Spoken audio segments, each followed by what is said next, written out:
Hello, book lovers, and welcome to Book Talk Radio Club. My name is Claire Perkins, and today I'm talking to author Diane Shute.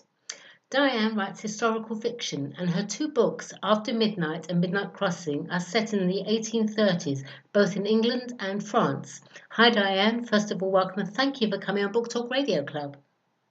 Thank you, Claire. I appreciate the opportunity. Sure. So, would you like to give Book Talk Radio Club's listeners a brief synopsis of each of your books? Okay, I'll try to keep it brief. I have a tendency to get talking and not shut up. That's okay, go on. In After Midnight, we're introduced to Alex, who's our heroine, and she has actually forgotten her past. She has something of PTSD. She's very animal oriented, and her dream and her focus is to have her stable of thoroughbred racehorses that will actually surpass the royal stud that belongs to the king. Okay. And so that's her whole goal and her focus, and that's all she really thinks about at the beginning of the story. Right. She like I said, she's forgotten her past, and so when her twin sister shows up, it kind of blindsides her because they were never raised together and they had only known each other briefly. But her twin sister is in kind of a pickle. She's carrying another man's baby, and so she needs to switch places. She needs a place to hide out, and so she shows up and she changes places with Alex and sends her off to London in her place where she's married to an English earl, lord. And so Alex isn't quite certain what to do. She has to go. She has to trade places. So Nicholas doesn't realize that there's been a switch, of course, and he's thinking he's losing his mind because there's these subtle changes that he's never seen before with his wife. But in the meantime, she's trying to hide from him because she's having a hard time pretending to be her sister. So and that's basically the premise. But while she's in London, she starts having dreams about her past because she doesn't have her stable anymore to focus on.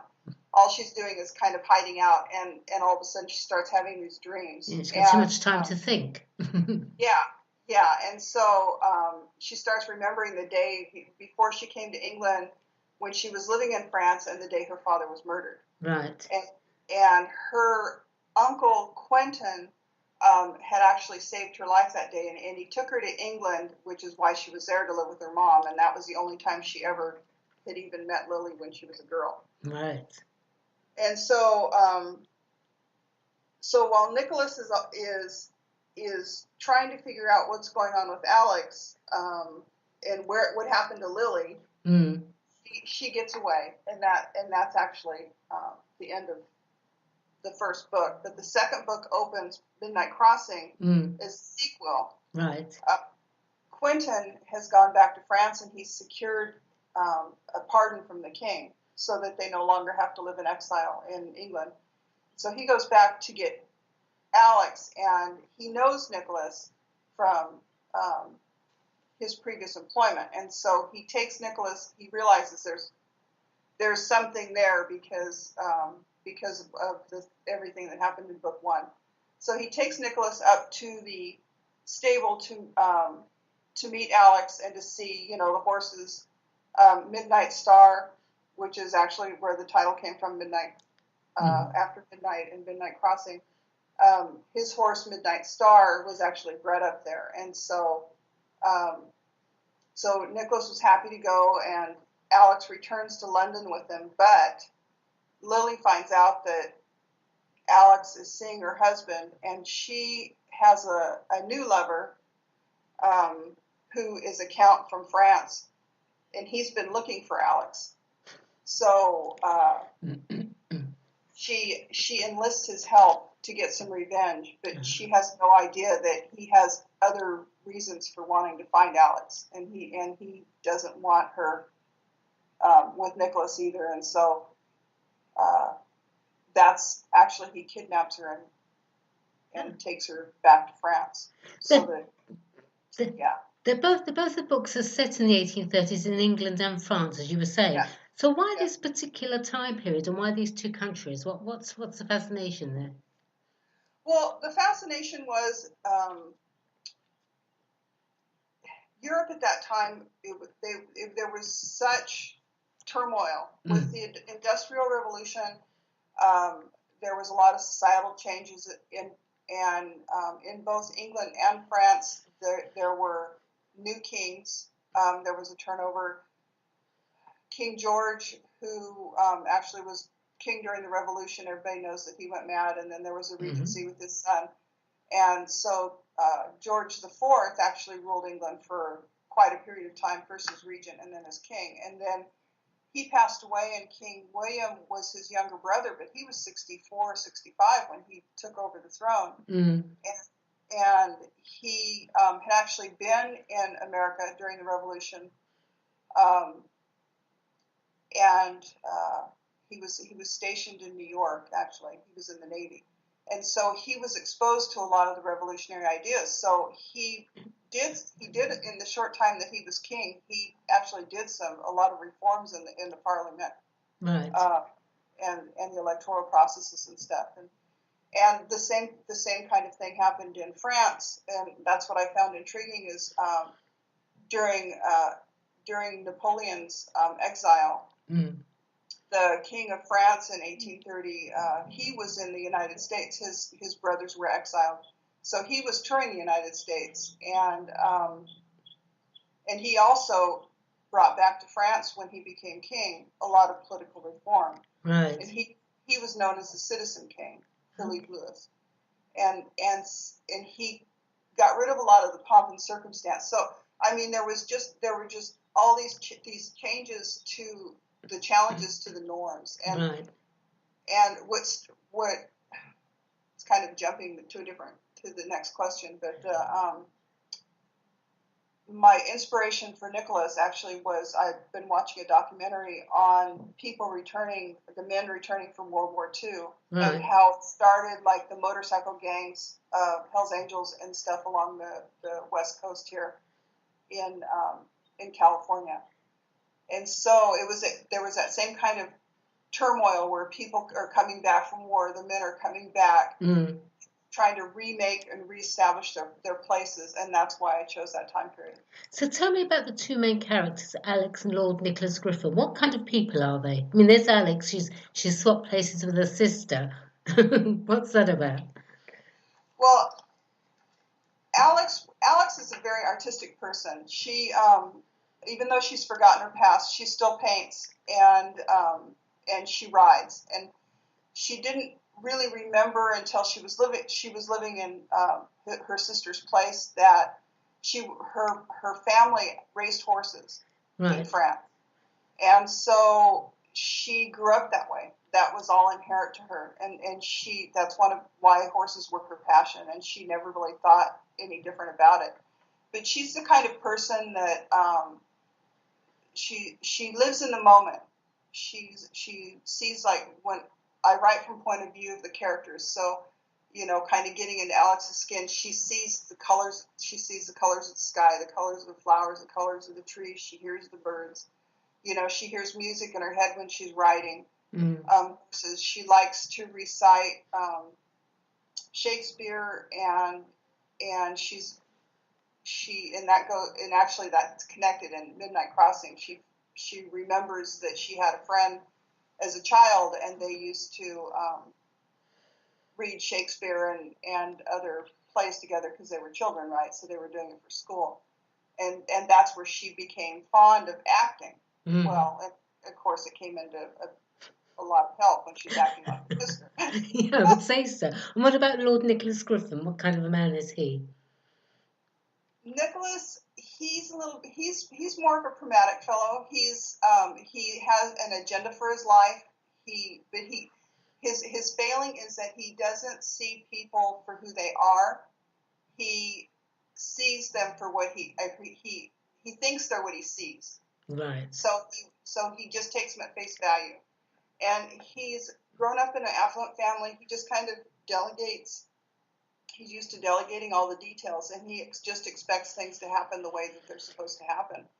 So when he returned from the Navy, and he came with his buddy, and they were happy to be home, and he just assumed the role of Earl, and he was going into the Parliament, and it was time to get married, and he liked Lily. He thought she was pretty. She kind of pulled the wool over his eyes, and she put a big kink in his plans. Yeah, sure.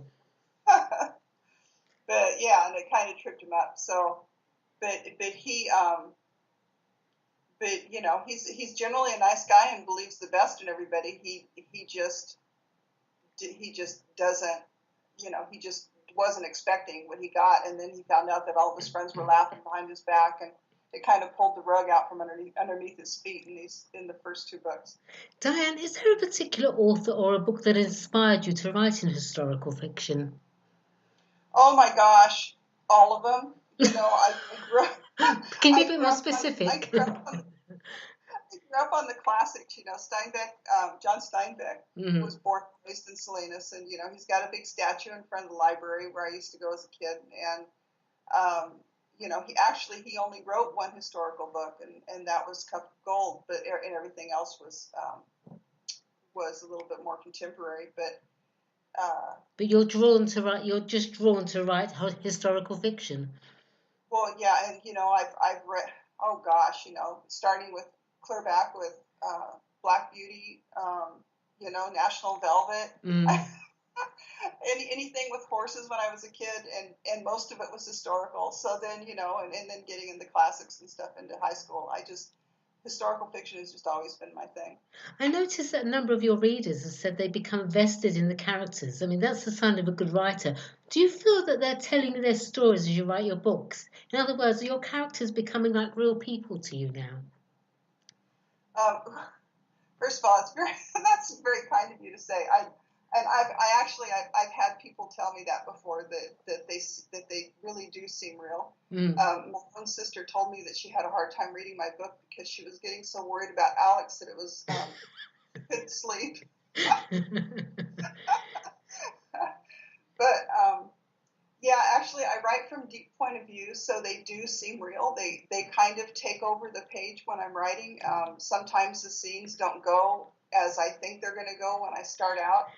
And yeah, if I get writer's block, it's usually because they're not talking to me and they're not telling me what they want to say. That's a good description of writer's block. I like that. Both of your books feature horse racing. Is this particular interest to you? You said you rode when you were interested in horses when you were young. Do you ride now? No, I don't have any horses now. I have had horses off and on my entire life, and even when I didn't, when I was a kid, everybody I knew had horses, so it isn't like I was ever without horses. Salinas is actually home to the California Rodeo, which is a 4-day event, and it has all the rodeo events, of course, but there's been a track there forever. Right. Even before it was the rodeo grounds, there was a racetrack there, a horse race track, and there was another one actually like Salinas with just a few hundred people back in the day, right? Like they needed 2 horse tracks, but they did have 2 horse racing tracks, and in like 1910 or something, they combined them into the one it's like almost across the street from me. Okay. So yeah, I mean, we used to just climb over the fence and go to the rodeo grounds and the stables when I was a kid, and I'd take carrots. Who are your books aimed at? Who are your books aimed at? In other words, who's your target reading audience, would you say? Oh, I started out basically just thinking, young adult, but I found that a huge audience in the millennials, in the millennials and their parents. Okay. Children my daughter's age, they're in their 40s and 50s, and it just kind of took off from there. It surprised me. I thought that it would be more, like young college. Yeah. You were saying you live in Salinas, California, which is the birthplace of writer and Nobel Prize laureate John Steinbeck. And I was googling Salinas. I have to admit to it. I saw that it has beautiful historic Victorian homes. It's quite apt, really, for a writer of novels set in the 1830s. Where's your writing place? I mean, I can just imagine you sitting in the National Steinbeck Centre, soaking in the atmosphere. Where do you like to write, Diane? Well, I usually write at home, although I do love the Steinbeck Center in that area right there. And if you Googled it, you know that it's kind of the whole, it just kind of takes like the whole street there. Sure, yeah. John Steinbeck actually used to hang out there when he was, whenever he'd come to town. There was an old hotel there that had to be torn down. It was called the Caminos Hotel, and it was like he was always there when he was home. And he was actually born like 2 blocks from there. Oh, okay. And his house is still open. They do like little tours, and they have a little restaurant and their stuff. So it is really quaint, and it's down there where all the Victorian houses are. He was born in a really nice one. Right. My house is just a regular, house that was built in the 50s. My dad built it, and like I said, it's by the rodeo grounds. So we had a park that was really close. It's really a nice area. It's quiet here. So.